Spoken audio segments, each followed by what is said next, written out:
Hello students. Energy management and conservation course lecture series का lecture 9.1 जिसका topic है plant energy performance. सबसे पहले देख लेते हैं कि प्लांट एनर्जी परफॉर्मेंस जो है वो क्या होती है। Plant energy performance PEP is the measure of whether a plant is now using more or less energy to manufacture its product than it did in the past।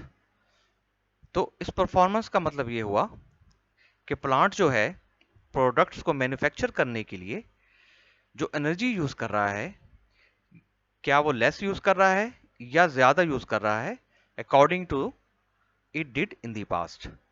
कि past में वही same product बनाने के लिए, manufacture करने के लिए जो एनर्जी यूज हुई है, आप करंटली चेक करेंगे करंट ईयर में या करंट टाइम में कि वो ज्यादा यूज हो रही है या कम यूज हो रही है। और इसका फायदा क्या है? A measure of how well the energy management programme is going.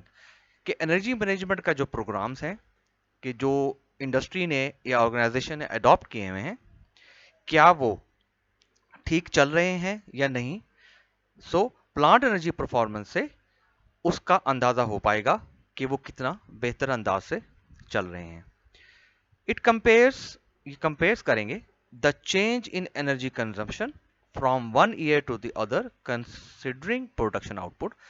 तो हर साल की एनर्जी कंजप्शन जो है वो चेक की जा सकेगी प्रोडक्शन आउटपुट के हिसाब से।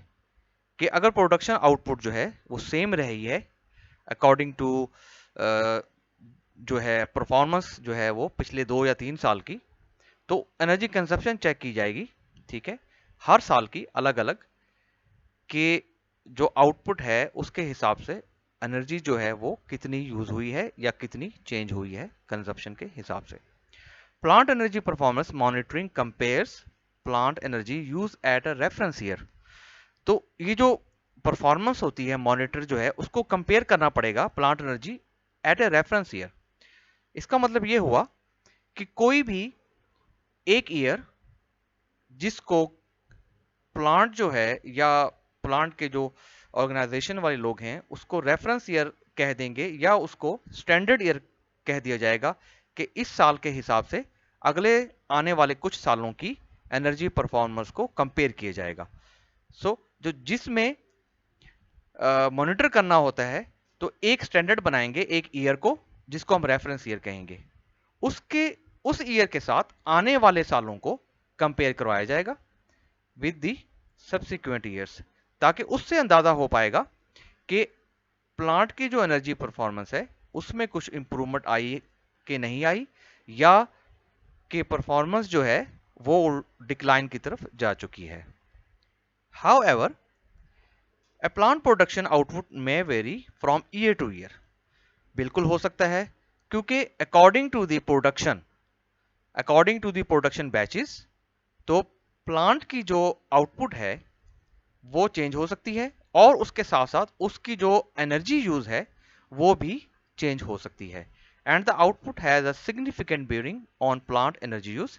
क्योंकि प्रोडक्शन के हिसाब से एनर्जी होगी, जितनी प्रोडक्शन होगी उसी हिसाब से प्लांट जो है वो एनर्जी को यूज करेगा, कम या ज्यादा होता रहेगा according to year by year. अब प्रोडक्शन फैक्टर जो है वो क्या है उसको देख लेते हैं। Production factor is use to determine the energy. Energy को निकालने का एक फैक्टर है that would have been required to produce this year's production output. कि जो करंट ईयर है उसकी जो प्रोडक्शन आउटपुट है उसको लेंगे, वो रिक्वायर्ड होगी। If the plant had operated in the same way as it did in the reference year. तो ये बहुत इंपॉर्टेंट पॉइंट है कि जो रेफरेंस ईयर में जो जो प्रोटोकॉल्स फॉलो किए गए थे प्रोडक्ट बनाने के लिए, प्रोडक्ट की क्वांटिटी, प्रोडक्ट की क्वालिटी, क्या एग्जैक्टली जो करंट ईयर है उसके अंदर रेफरेंस ईयर के हिसाब से सेम जो है वो प्रोडक्शन की जा रही है। ठीक है, सेम वे के हिसाब से प्लांट ऑपरेट किया जा रहा है, तो ये प्रोडक्शन फैक्टर जो है उससे निकाला जा सकता है। It is the ratio of production in the current year to that in the reference year. So जो स्टैंडर्ड रेफरेंस ईयर का बना हुआ था उसके हिसाब से प्रोडक्शन फैक्टर निकाला जा सकता है। Production factor is equal to current year production, जो प्रेजेंट ईयर है, जिसकी वजह से प्लांट एनर्जी की जो परफॉर्मेंस है वो कैलकुलेट करनी है, वो चेक करनी है, वो कंपेयर करनी है, divide by reference year production. तो ये फार्मूला ज़हन में रहेगा, इसके हिसाब से आगे जो है वो प्लांट एनर्जी परफॉर्मेंस का फार्मूला देख सकेंगे। चलिए जी अगली स्लाइड पे मूव करते हैं।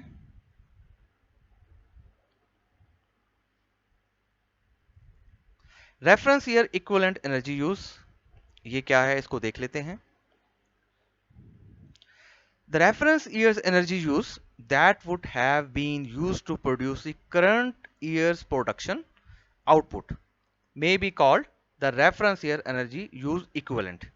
कि जो भी रेफरेंस ईयर के अंदर जो एनर्जी यूज की गई थी उसके इक्विवेलेंट करंट ईयर में, ठीक है, उसके इक्विवेलेंट करंट ईयर्स में जो प्रोडक्शन हुई है उसको हम कहेंगे reference year equivalent energy use, और इन दी शॉर्ट उसको कह सकते हैं कि reference year equivalent for short. तो इसका फार्मूला जो होगा वो होगा reference year equivalent is equal to reference year energy use multiply by production factor. तो इस तरीके से रेफरेंस ईयर इक्विवेलेंट जो है वो निकाल सकेंगे। और इंप्रूवमेंट जो है वो क्या कहलाएगी, द इंप्रूवमेंट और deterioration from the reference year is called energy performance.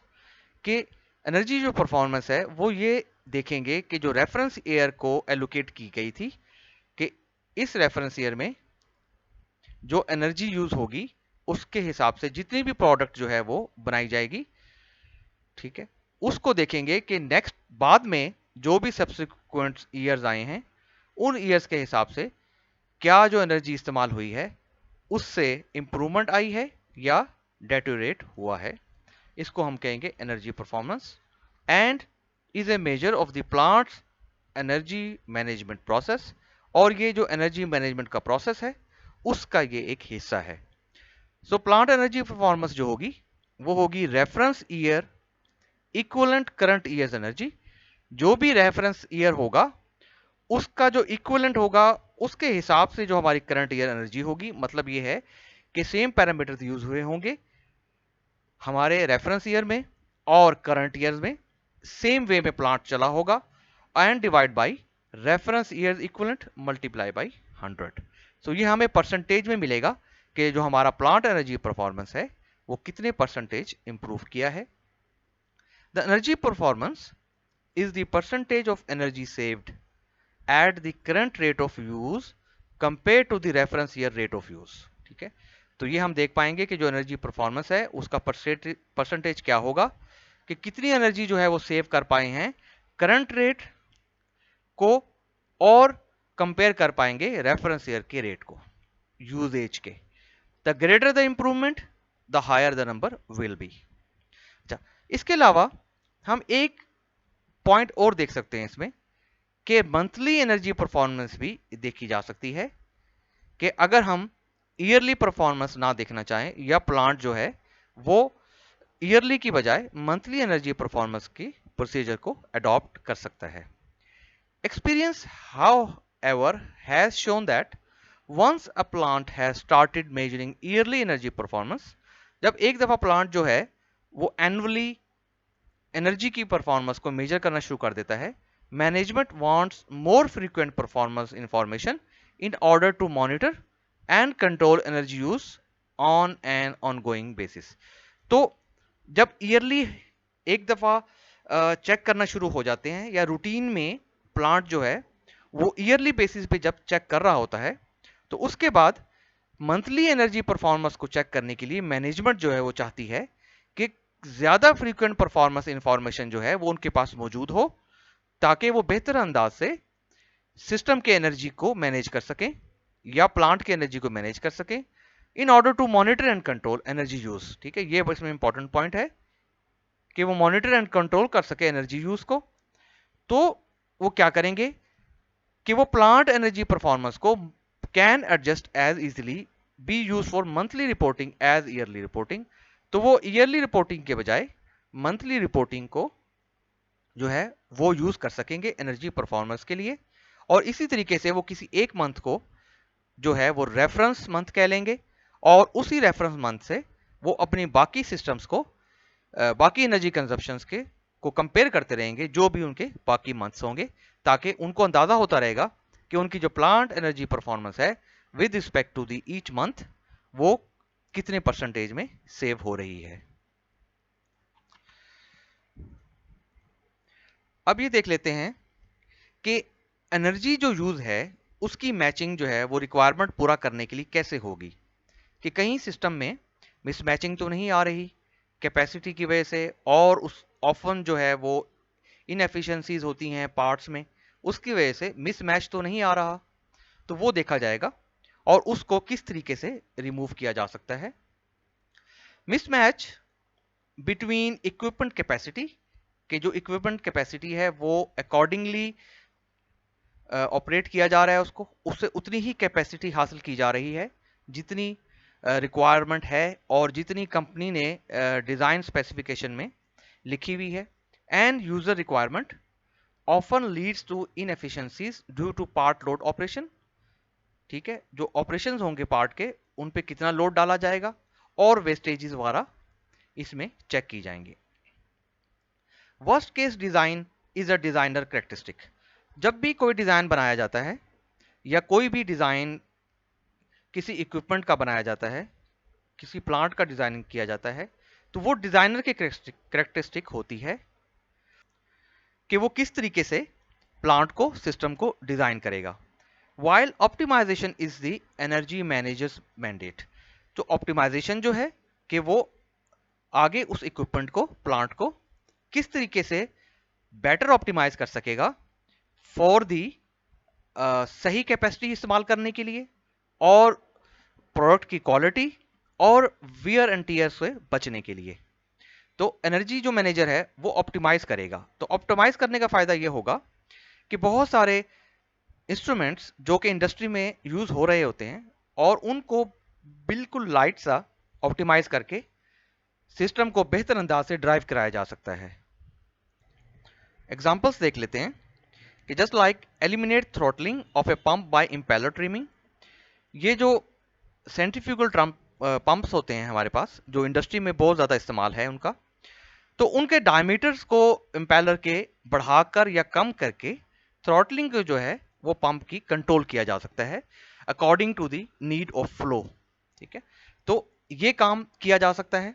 और रीसाइजिंग पंप्स को जो है वो रीसाइज किया जा सकता है according to the need of flow. Installing variable speed drives, ये बहुत ही इंपॉर्टेंट है आजकल लेटेस्ट टेक्नोलॉजी के हिसाब से। VFDs जो हैं वेरिएबल फ्रीक्वेंसी ड्राइव्स बहुत ज़्यादा इस्तेमाल हो रही हैं और ये सिस्टम्स को बहुत बेहतर अंदाज से ड्राइव कराती हैं with respect to the conventional जो हमारे पास ओल्ड सिस्टम से। और वेरिएबल फ्रीक्वेंसी ड्राइव्स को PLCs के साथ हम यूज़ कर सकते हैं और बेहतर अंदाज से multi input multi output system को कंट्रोल कर सकते हैं, इसकी इंस्ट्रूमेंटेशन बेहतर अंदाज से कर सकते हैं। Recovery of energy lost in control valve pressure drops buy back pressure. Just like हमारे जब भी जो वाल्व्स होते हैं प्रेशर जहां पर ऑलरेडी बहुत ज़्यादा होता है वहां पर बाज़ दफ़ा बैक प्रेशर की वजह से जो प्रेशर है वो ड्रॉप कर जाता है, उसकी वजह से एनर्जी लॉस्ट हो जाती है। तो उसको रिमूव किया जा सकता है, उस रिकवरी को बचाया जा सकता है, रिकवर किया जा सकता है। ठीक है, तो ये एक थोड़े से एग्जांपल्स हैं कि किस तरीके से जो ऑप्टिमाइजेशन है वो बेहतर की जा सकती है। और मैक्सिमाइजिंग सिस्टम एफिशिएंसी कैसे की जा सकती है वो भी इसी के अंदर आता है, ये भी देख लेते हैं। Once the energy usages and sources are matched properly, जब एक दफा सही ट्यून अप कर लिया जाता है सिस्टम को, मैच्ड कर लिया जाता है प्रॉपरली यूज को सोर्सेज को, मतलब इनपुट आउटपुट को, the next step is to operate the equipment efficiently through best practices in operation. फिर उसको ऑपरेशंस में बेस्ट प्रैक्टिसेस करके मोस्ट एफिशिएंट अंदाज से यूज किया जाता है। एंड मेंटेनेंस उसकी बहुत इंपॉर्टेंट है as well as sensible technology adoption. जो भी इंपॉर्टेंट टेक्नोलॉजी है उसको अपडेट भी किया जा सकता है और उसकी मेंटेनेंस कॉन्स्टेंटली, जो उसकी वियर एंड टीयर है, उसको इम्प्रूव किया जा सकता है और कॉन्स्टेंटली रखा जा सकता है। और इसके अलावा कुछ इलस्ट्रेशंस हैं इंप्रूवमेंट करने की, मैक्सिमाइज करने की सिस्टम की एफिशिएंसी, ताकि जब एनर्जी की इनपुट हो तो मैक्सिमम सिस्टम एफिशिएंट हो और आउटपुट जो है वो कैपेसिटी के हिसाब से बेस्ट क्वालिटी की प्रोड्यूस कर रहा हो। Eliminate steam leakages by trap improvements, तो इंडस्ट्रीज में जहां पर स्टीम लीकेजेस हो सकती हैं वहां पर ट्रैप इंप्रूवमेंट्स की जा सकती हैं। इसके अलावा रिप्लेस पंप्स किए जा सकते हैं, जिसे हम कह लें कि बेटर और मोस्ट एनर्जी एफिशिएंट लगा सकते हैं, जिनका फ्लो भी ज़्यादा हो, एनर्जी कंजप्शन भी कम हो। फैंस चेंज किए जा सकते हैं, एयर कंप्रेसर्स चेंज किए जा सकते हैं, ज़्यादा जो इन्वायरमेंट फ्रेंडली गैसेस हैं उनको यूज़ किया जा सकता है, वो कंप्रेसर यूज़ किए जा सकते हैं। रेफ्रिजरेशन कंप्रेसर्स ये वो आ गए हैं। एयर कंप्रेसर जो हैं ये इंडस्ट्री में इस्तेमाल होते हैं, और रेफ्रिजरेशन कंप्रेसर जो हैं ये वो होते हैं जो कूलिंग करने के लिए, जिसमें रेफ्रिजरेंट गैसेस यूज़ की जाती हैं। बॉयलर्स हैं, फर्नेसेस हैं जो कि इस्तेमाल होती हैं स्टील फैक्ट्रीज में, heaters and other energy consuming equipments wherever significant energy efficiency margin exist. हाँ, ये बड़ा इंपॉर्टेंट पॉइंट है कि उन इक्विपमेंट्स को रिप्लेस किया जाएगा या किया जाना चाहिए जहां पर सिग्निफिकेंट एनर्जी एफिशिएंसी मार्जिन मौजूद हों। ऐसा ना हो कि ऑलरेडी जो एक इक्विपमेंट यूज हो रहा है और वो जो एनर्जी कंज्यूम कर रहा है जो प्रोडक्ट बनाने के लिए, अगर कोई भी दूसरा उसकी जगह पे रिप्लेस किया जाएगा इक्विपमेंट और वो सिग्निफिकेंट एनर्जी एफिशिएंट नहीं है, वो मार्जिन नहीं दे रहा, तो फिर रिप्लेस करने का ज्यादा एडवांटेज नहीं होगा, क्योंकि कॉस्ट भी काफी ज्यादा यूज होगी और सबसे बड़ा नुकसान क्या होगा, वो एनर्जी एफिशिएंट नहीं होगा, तो उसकी वजह से सिस्टम की एफिशिएंसी इंप्रूव नहीं हो पाएगी और कॉस्ट जो है वो भी एनर्जी की रिड्यूस नहीं हो पाएगी। अब देख लेते हैं कि matching energy usages to requirement की नेक्स्ट पॉइंट्स जो हैं वो क्या हैं। पहला ये मैक्सिमाइजिंग सिस्टम एफिशिएंसी था, और दूसरा जो है वो ऑप्टिमाइजेशन का है, वो देख लेते हैं। Optimising the input energy requirements, के जो इनपुट की एनर्जी रिक्वायरमेंट्स है उनको कैसे ऑप्टिमाइज किया जाएगा। Consequent upon fine tuning the energy practices, कि जो भी इक्विपमेंट्स हैं उनकी फाइन ट्यूनिंग हो, उनकी बेटर कमीशनिंग हो, जिसकी वजह से वो एनर्जी की जो इनपुट है वो उसकी रिक्वायरमेंट को ठीक तरीके से पूरा कर सके, क्योंकि जब वो ऑप्टिमाइज होंगी तो उसकी वजह से सिस्टम ठीक तरीके से ड्राइव होगा और आउटपुट भी अकॉर्डिंगली मिल पाएंगी। So, consequent upon fine tuning the energy use practices, attention is accorded to considerations for minimizing energy input requirements। और एनर्जी इनपुट रिक्वायरमेंट को मिनिमाइज करने के लिए क्या क्या चीजें हो सकती हैं, ये कुछ कुछ पॉइंट्स लिखे हुए हैं। The range of measures could include, इनमें ये पॉइंट्स जो है वो इंक्लूड किए जा सकते हैं, जैसे shuffling of compressors to match needs, के कंप्रेसर्स अगर डिफरेंट यूज हो रहे हैं तो उनकी शफलिंग की जा सकती है मैच करने के लिए अकॉर्डिंग टू द नीड।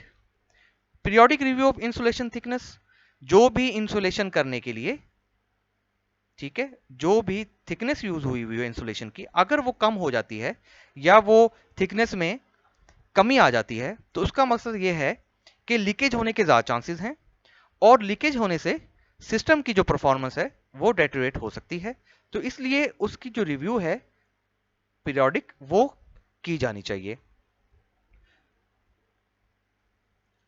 और फाइनल पॉइंट इसमें यह है कि optimisation of transformer operation with respect to load, according to the load transformer की ऑप्टिमाइजेशन जो है उसको किया जाना चाहिए। तो ये एक ऑलरेडी बहुत बड़ा टॉपिक है, इसको हम इंशाल्लाह ट्रांसफार्मर को कवर करेंगे, इसके ऑप्टिमाइजेशन को भी देखेंगे, ताकि जो भी एनर्जी एफिशिएंट मेथड्स हैं और एनर्जी की कॉस्ट को बचाने के जो मेथड्स हैं वो ट्रांसफार्मर वाली फाइल में कवर करेंगे इंशाल्लाह। नेक्स्ट देखते हैं जी कि कौन सी स्लाइड आती है हमारे पास। अच्छा, अब इसके अलावा और क्या किया जा सकता है, फ्यूल एंड एनर्जी सब्स्टिट्यूशन किया जा सकता है। ये क्या है इसको देख लेते हैं कि फ्यूल सब्स्टिट्यूशन क्यों किया जाता है और इसका क्या फायदा होता है। Substituting existing fossil fuel with more efficient and less cost या less polluting fuel means ये है कि जो हमारे पास fossil fuels हैं वो हमें पता है कि वो ऑलरेडी काफी टॉक्सिक गैसेस जो हैं वो इन्वायरमेंट में प्रोड्यूस करते हैं।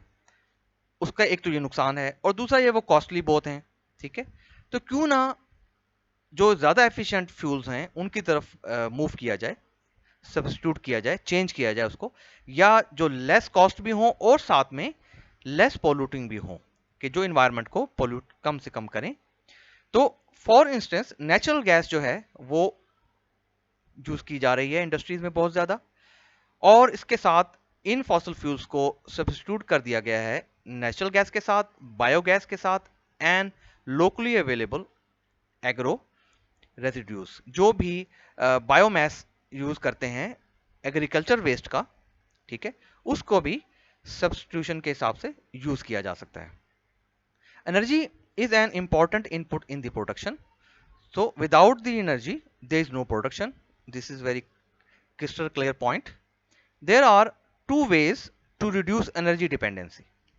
एक तो ये है कि एनर्जी कंजर्वेशन कर ली जाए, और दूसरे नंबर पे या तो अगर आप ये चाह रहे हैं, इंडस्ट्री ये चाह रही है कि उसकी एनर्जी डिपेंडेंसी कम हो जाए, तो सब्स्टिट्यूशन की तरफ आ जाए ताकि वो जो कन्वेंशनल फॉसिल फ्यूल्स हैं उनसे बचा जा सके।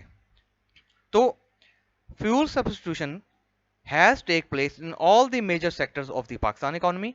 ये ऑलरेडी हम काफी अरसे से इसको सब्स्टिट्यूट कर चुके हैं, जिसमें लिक्विफाइड पेट्रोलियम गैस एलपीजी जो हैं वो इस्तेमाल हो रही हैं, तो घरों के अंदर भी इस्तेमाल हो रही हैं, और इसके अलावा इंडस्ट्रियल सेक्टर पे भी काफी बड़े हिस्से में इस्तेमाल हो रही है, जिसने सब्स्टिट्यूट कर दिया गया है सॉफ्ट कोक इन रेजिडेंशियल यूज।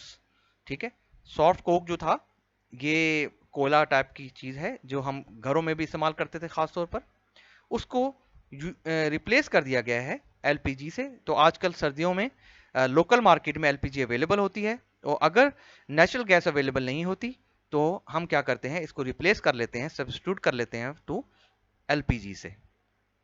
कुछ एग्जांपल्स देख लेते हैं फ्यूल सब्स्टिट्यूशन की, और फिर कुछ एग्जांपल्स देख लेंगे एनर्जी सब्स्टिट्यूशन की। तो सबसे पहले क्या है कि natural gas is increasingly the fuel of choice as fuel and feedstock in the fertiliser. तो नेचुरल गैस को हम यूज कर रहे हैं अकॉर्डिंग टू द फ्यूल के हिसाब से हमारा चॉइस बन गई है इंडस्ट्री की। ठीक है, और फीड स्टॉक जो है फर्टिलाइजर के अंदर यूज की जाती हैं, पेट्रोकेमिकल्स में। ठीक है, नेचुरल गैस को यूज किया जाता है, पावर एंड स्पूंज आयरन इंडस्ट्रीज में यूज की जाती हैं, और रिप्लेसमेंट ऑफ कोल को, जो कि कोयला है प्योर कोयला, उसको रिप्लेस कर दिया गया है कोकोनट शेल्स एक्टिवेटेड कार्बन्स। तो ये हम इस फिगर में देख सकते हैं कि जो कोकोनट है उसके जो शेल्स हैं, उन शेल से जो है वो बायोमास के पैलेट्स बना दिए जाते हैं, और ये जो पैलेट्स हैं इनको बाद में यूज किया जाता है फॉर द फ्यूल। ठीक है, तो एक तो ये हो गया, कोकोनट शेल्स है ये कार्बन एक्टिवेटेड होते हैं, और दूसरे नंबर पे राइस हस्क जो होती हैं, जो कि जब चावल जो है वो निकाला जाता है, उसके बाद चावल निकालने के बाद जो हस्क बचता है पीछे, जिसको हम उर्दू जुबान में क्या बोलेंगे, क्योंकि ये यहां पर नजर आ रहा है हस्क, तो इस हस्क को क्या करते हैं, इसके भी पैलेट बना लिए जाते हैं इस तरीके से बायोमास, और इन पैलेट्स को बाद में यूज किया जाता है फॉर फ्यूल सब्स्टिट्यूशन। मतलब ये है इनको जला के इंडस्ट्री भी यूज कर सकती है एनर्जी प्रोड्यूस करने के लिए, और घरों में भी ये यूज किया जा सकता है। अच्छा, कुछ एग्जांपल्स देख लेते हैं एनर्जी सब्स्टिट्यूशन की, कि replacement of electric heaters bye steam heaters. क्योंकि अगर इलेक्ट्रिक हीटर्स की तरफ चलें तो ये काफी एक्सपेंसिव हैं और बहुत ज्यादा expensive in terms of energy cost हैं, तो इनको स्टीम हीटर से रिप्लेस कर दिया जाए, क्योंकि स्टीम की जो कॉस्ट है वो बहुत कंसिडरेबली कम है इलेक्ट्रिक कॉस्ट से। और replacement of steam based hot water bye solar system. अब सोलर सिस्टम को अगर हम देखें तो ये बहुत ज़्यादा इस्तेमाल हो रहा है in the industrial use, house holds, ठीक है। और गीजर्स जो हैं वो सोलर सिस्टम के आ गए हैं, बहुत ज़्यादा यूज़ हो रहे हैं। चाइना में मैं आज से तकरीबन कोई 4-5 साल पहले देख चुका हूँ, बल्कि उससे बहुत ज़्यादा पहले 2011-12 में भी मौजूद थे। एसीज जो हैं, एयर कंडीशन जो हैं, वो सोलर सिस्टम पे अवेलेबल हैं, ये प्योरली सोलर सिस्टम पे जो हैं वो चलते हैं। तो इसी तरीके से जो इलेक्ट्रिक कॉस्ट है, जो कि हम वापडा ग्रिड से या जो गवर्नमेंट एजेंसी से हम परचेज करते हैं, अगर हम उनको रिप्लेस करें, सब्स्टिट्यूट करें सोलर सिस्टम पे, और जहां पर मौजूद है विंड मौजूद है वहां पर विंड मिल से, तो इसकी रिप्लेसमेंट बहुत ज़्यादा बेहतर हो सकती है for the performance of the residential holders और for the performance of the industrial plants. तो आज का लेक्चर जो है वो यहाँ पर फिनिश होता है। तो इस लेक्चर के हवाले से अगर बच्चों आप लोगों को क्वेश्चन है तो आप मुझे ईमेल कर सकते हैं, या आप लोग कमेंट्स में मुझसे पूछ सकते हैं। ठीक, थैंक यू वेरी मच।